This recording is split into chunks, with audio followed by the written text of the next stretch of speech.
As a former professor, I can't resist the temptation in front of a big crowd to give a little history lesson, so I'll start out with a little preview or a back-looking view of the world as it was before.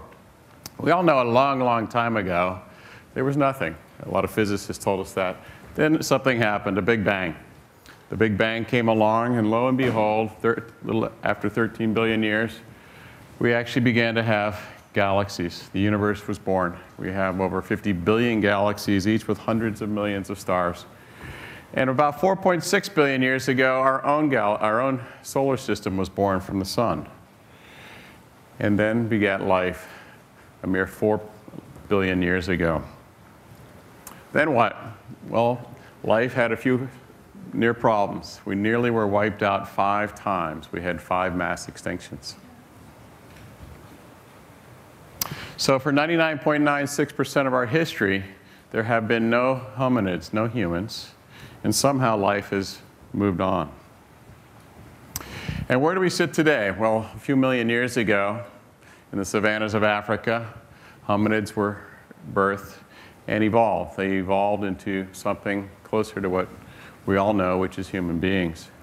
And there we are. There we sit today. There we are in every way we could imagine. So how do we look looking forward? You just heard about some incredible technologies. You've heard about how the world is changing and how each of us individually can think about it. But where on earth are we actually going? And I'll give you some thoughts about that. Well, there's 2 theories about evolution. The first is human evolution is finished. We've reached the be-all and end-all. Is this in fact true? Have we really reached the climax of where we've tried to get to? Just think of Lady Gaga, Charlie Sheen. We have a lot of people, a lot of things in our lives. Or just one quick question. Might this be a little bit arrogant? Should we be considering other things that might lie ahead for us as a species? The second theory. Just suppose human evolution has not stopped. And it's not a supposition. In fact, it's something I believe very firmly. And suppose there will be a new human species. Having different species is not unknown to us. In fact, you look throughout the animal and plant kingdom, we find it everywhere. Here's a pileated woodpecker, which reminds us that many similar species, there's many birds, coexist. They look alike. We all can classify them as birds, but we know very well that there's hundreds and hundreds or even thousands of different bird species out there. Oh, by the way, what is a species? I think we all learned in 5th grade that a species is defined by the fact that 2 individuals can mate and reproduce, and therefore we know what a species is. Therefore, we all know for sure that zebras and donkeys are different species, right? Not to mention growlers, camas, tigons. And in fact, biologists have gotten a little confused. They have 26 different definitions of a species because the ability to reproduce is not sufficient. In fact, there's geographical differences, behavioral differences. There's a very, very murky line in terms of what defines a species and what does not. So as we think about our own species, we have to think of it in this context. Our family has more than at least 26 hominids have been identified just looking at the fossil record. This goes back into all the different types we thought about. Today we think about one, which is Homo sapiens. But if you actually look at the recent lifetime on our planet, there have been, throughout history, there's only been one time since the first hominids arose where there's only been a single hominid, and that's today. In fact, if you look back just a few tens of thousands of years, you'll find multiple species of hominids coexisted with us on this planet, much the same way that birds coexist today for us. And speaking of different species, here's Svante Pääbo, who's the great biologist who's done a lot of evolutionary studies. He's actually identified some Neanderthals where he was able to grab some DNA. And he sequenced that DNA to see how different are Neanderthals. We certainly know them from having gone to the museums as very different species. They look very different from us. But in fact, he only found 166 small genetic differences between Neanderthals that lived until just 10,000 years ago and modern Homo sapiens. And what were these differences? Surely they must have very, very large implications. In fact, they're very small things. A little bit in the sperm and testes, a little bit of smell and skin, but not large differences in the cognitive abilities, at least as far as we can tell today. In fact, people are starting to reconstruct those genomes in laboratories today to really see what the differences were between Neanderthal and us. And remarkably, there is absolutely no reason to believe that Neanderthals and humans could not have interbred. In fact, what Dr. Pablo published was between 1% and 4% of the genome, the actual chromosomes in our bodies, are carrying Neanderthal content. In other words, little cassettes of Neanderthal genome, specifically in Northern Europeans and Asians, suggesting that about 80,000 years ago there was several interbreeding events. So in fact, what is a species? Is there likely to be a new hominid species? Well, we have a good roadmap. And by the way, small genetic differences can make a big difference, certainly in how we reproduce. Just ask these two characters. This, in fact, is a great observation made by Darwin, that understanding what the differences are is very important as we think about species. So I've told you a little bit about evolution. Now let's talk a little bit more about science and what the future looks like. A concept that my co-author and business partner Juan Enriquez and I talked about recently in an e-book is Homo evolutus. Homo evolutus, for better and for worse, is a hominid that directly and deliberately controls the evolution of its own and other species. Now think about that. In our hands, we have the opportunity and the terrifying risk that we might take things into control. One of the things I've proposed, in fact, we will. And how can I say this? Okay, just for argument's sake, what might be next? How about an upgrade? I think everybody here could think of 1 or 2 traits they might trade in for something new. I certainly can. Is it possible? In my everyday life as a scientist and actually a venture investor, I meet with some of the top scientists in the world, great entrepreneurs who are looking every single day to change the way we live our lives, change it for the better. We have a toolbox today that includes all of the things you heard Daniel talking about and David talking about, whether it's genomics, regenerative medicine, genetic engineering, all of these incredible technologies with brilliant scientists globally, not just in this country, but globally, tackling them, challenging themselves, and looking for ways to improve health and well-being. Well, at this point, we know we can use these, and it's very technical to talk about these, but I live in this world on a daily basis and explore them and really try to find those technologies that are going to move out into the real world and have an impact. We do that for the sake of human health and wellness today, but what else might lie ahead? Well, we know there's motivation. We know there's interest in changing little things in our lives. And as we look ahead, Juan and I began to realize there are certain areas of everyday life where we actually care a great deal about the traits and the features and the things that impact us. This includes our beauty, microbes, brains, performance, athletic performance, or you heard this morning a great artist on the stage when Chastity was singing. Sex and reproduction or culture. These are going to be real drivers, and they are drivers today in terms of our behavior and the way we live our lives. I'll give you a few examples so you understand what I'm talking about. We all know beauty. It's very obvious. But we also all know that we're not quite as beautiful as the person we'd like to be. After all, beauty is only skin deep. And by the way, Botox comes to us from microorganisms. It's a toxin. If we're willing to inject toxins into our bodies, why not some simple genetically engineered tools that we can work with as well? And how about blue eyes? Everybody loves blue eyes. We see them everywhere. And in fact, studies of people in Asia have suggested that Asians love blue eyes. And I've actually seen business plans from companies that are saying it may be possible to do that. Interestingly, blue eyes arose from a single gene mutation in the HERK2 gene a mere 10,000 years ago in the Baltic region. And we've been able to trace it ever since. So a single minor difference is sufficient to change eye color. And we all know that there's plenty of plastic surgeons who are quite busy these days. Our interests and abilities to change the way we look are everywhere. 10 million procedures a year. Perhaps today's plastic surgery corrections and deletions will seem almost tame in the future. We'll have new tools. It won't be just the surgeon's scalpel. It'll be genetically engineered nano devices, much as you've heard about this morning. And speaking of only skin deep, some people won't stop there. Here's an artist who's actually implanted an ear into his forearm.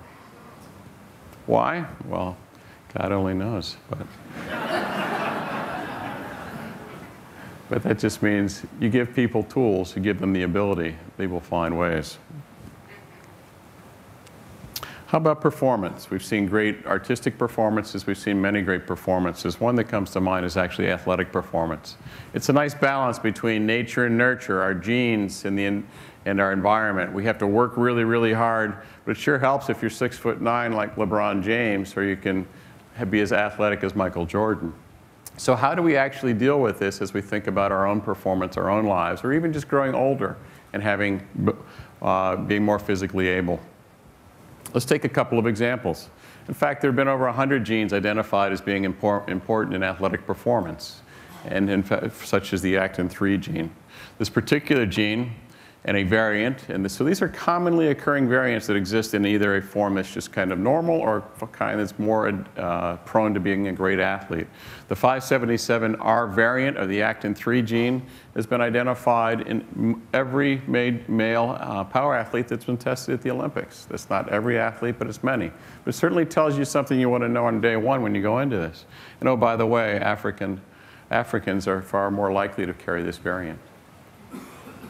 How about climbing a mountain? Everybody has images of themselves climbing Kilimanjaro. Anytime you get to above 8,000 meters, in fact, you can only do it without oxygen if you're carrying an ACE-I gene variant. So if you want to know what kind of healthy lifestyle to lead, you should test yourself, but maybe there's ways to actually change yourself. And as we look forward and think about this in terms of athletic performance, a study of 23 most commonly known athletic performance genes found that most people carry only 6 or 7 of those genotypes that are most favorable for athletic performance. And having all 23 most favorable genes would happen about once in every 200 million human generations. So the likelihood of having the perfect genetic makeup to be a super high performance athlete of commonly existing variants in the population is 0, or very close to 0. So what do you do? Well, undoubtedly there are super athletes. And one possibility is, in fact, there are rare mutations, rare variants that exist in places, that exist in different groups of people. Perhaps in Jamaica, where there's a large number of great sprinters, they're carrying a variant that we don't yet know about. And as we move forward with the Olympics, and certainly with testing, we're going to have the genomes and the DNA of all of these people. In fact, is it a level playing field? There was a great Finnish cross-country skier who won 3 gold medals, who had the exact same, he had a variant in his EPO gene, a mutation, so he actually had more blood cells than anybody else. And so the playing field was not absolutely even, and his family's been tested since. And so as we think forward about how to make the playing field even, we have to consider a few alternatives. We know there's great athletes who will always succeed by taking a little shortcut. The Tour de France has been tainted.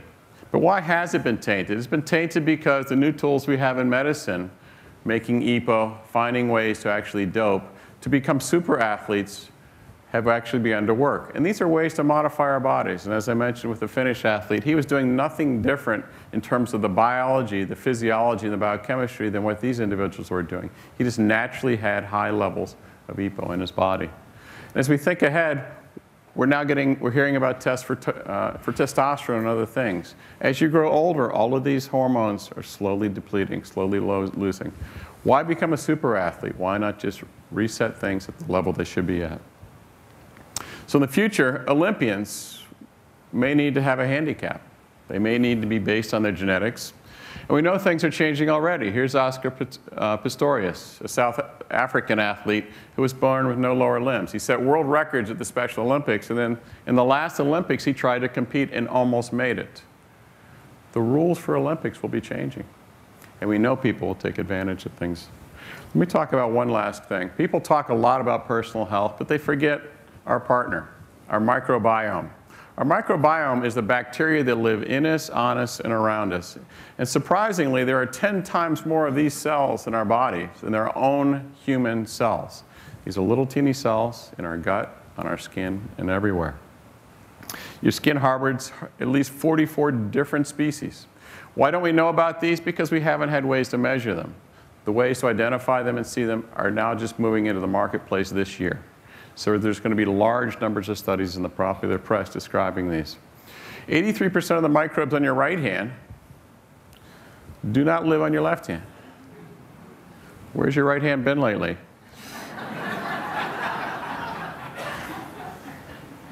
Where do the fewest microbes on your skin live? Right behind your ears. So your mother wasn't right. You don't need to wash there necessarily. There's lots of microbes in your gut.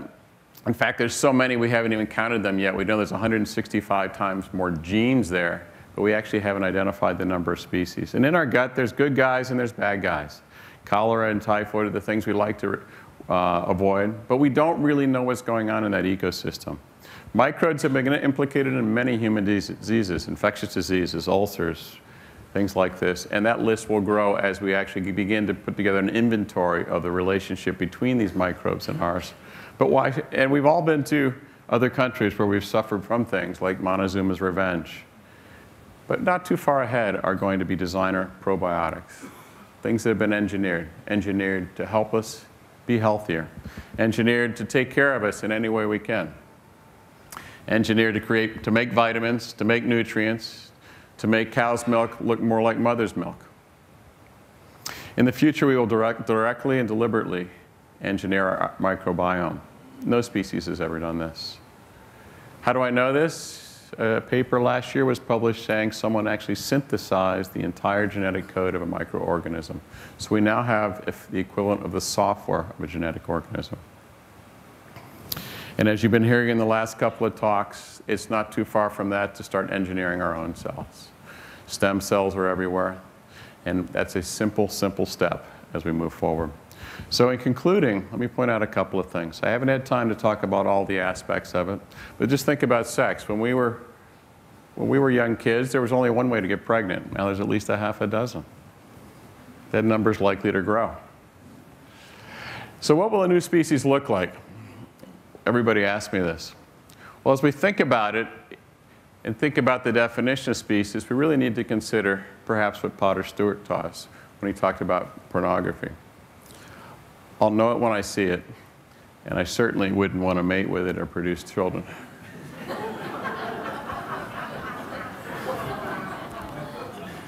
So with that, I'll end with one final comment, which is pay attention to the future. And it is very, very important that we set up ethical and moral boundaries that establish the ways we need to live our lives with these exciting new tools that are going to change our health and wellness in the future.